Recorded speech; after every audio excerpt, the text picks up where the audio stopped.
Good morning. As you wake up this morning, we are tracking Tropical Storm Cindy, but here locally in the Bay Area, not much impact. Yeah, and that's really helping our morning commute. We're not seeing any rain, so we don't have any serious accidents right now. And new this morning for you, Belgium has identified the Brussels train station bomber responsible for setting off a small explosion before being shot dead.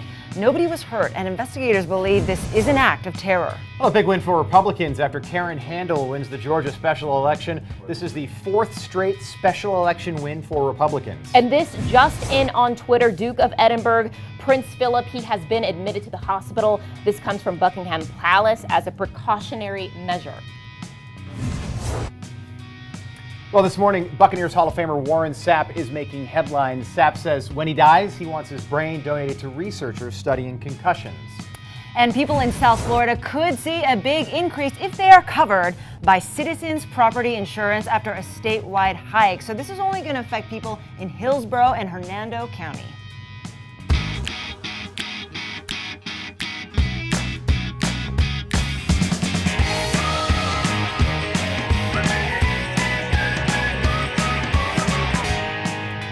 Right now, people in Louisiana are getting pounded by rain from Tropical Storm Cindy, and they have so much prep there. Sandbags in place in hopes of fighting back all that flooding, Grant. Yeah, it's tough. You know, you hear about tropical systems and you immediately start thinking about the wind, but specifically with Tropical Storm Cindy, it's going to be the rainfall, and the threat's going to continue from the panhandle of Florida all the way over to eastern Texas. The rain really hasn't arrived in Texas yet, but it's coming.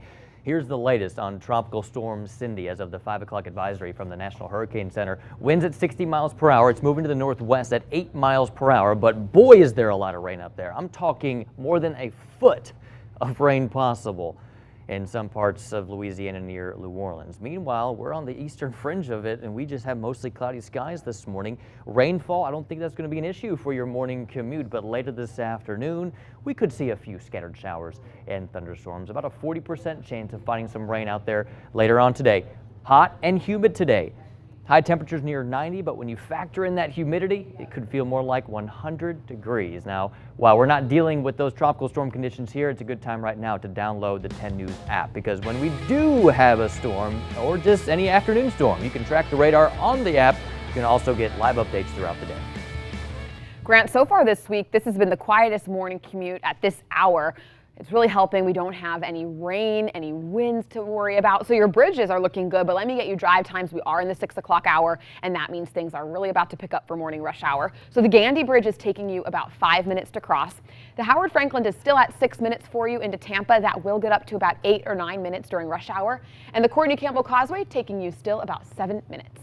Jackie. So if you are joining us on Facebook right now, you probably saw this video on your feed. You see it behind me, okay? This is the newly released dashcam video from a deadly traffic stop in Minnesota just last year. So you will remember these headlines because Philando Castile's girlfriend streamed the immediate aftermath on Facebook.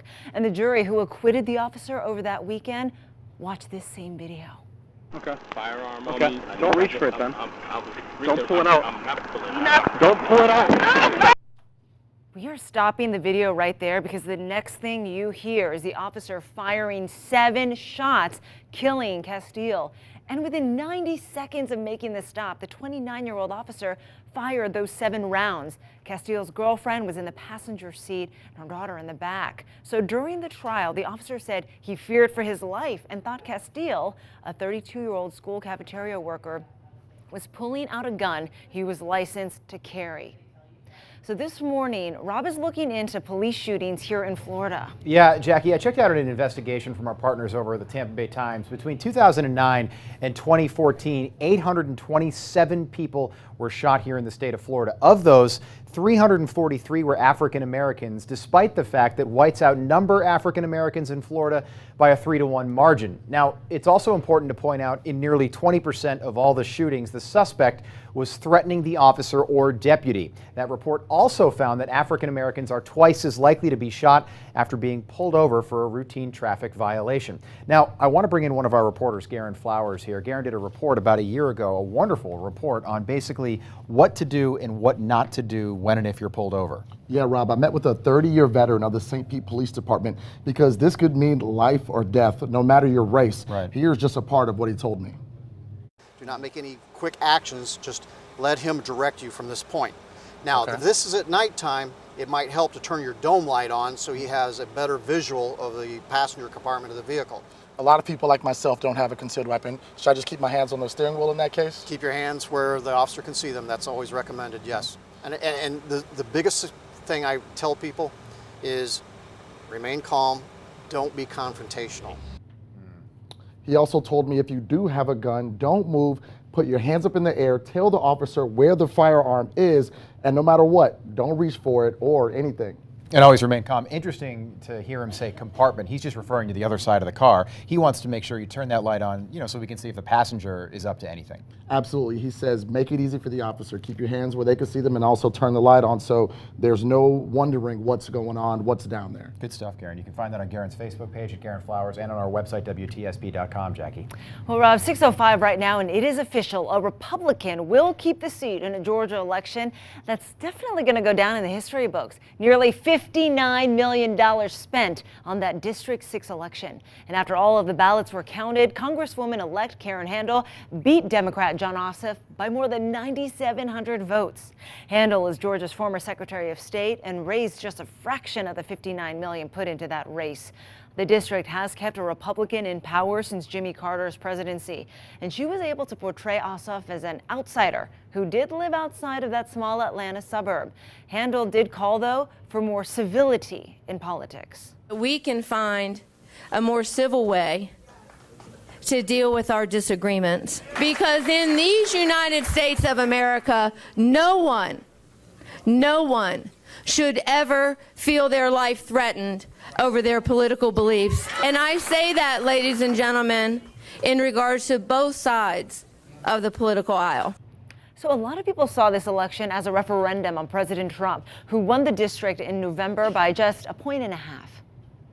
An area of St. Pete that was once falling apart is being transformed. So after years of complaints, the Mosley Motel in historic Kenwood closed about 8 months ago, forcing so many families to find a new place to live. Well, at the time, the Pinellas County Sheriff called that property a dump.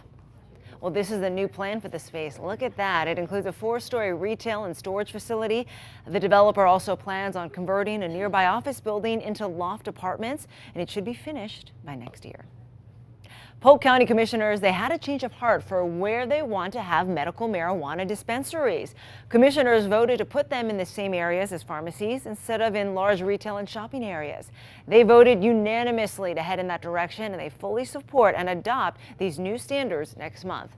Dispensaries should start to open up in the fall. Well, let me do a time check for you. It is 6:07. The clock is over there. And on Facebook this morning, our Facebook Live, it's coming to an end. But I want to hear your comments on this next story. So turn your TVs on to Brightside, because it is 2017. And when you think of a doctor, a nurse, or even a CEO, do you still think of a specific gender for that role?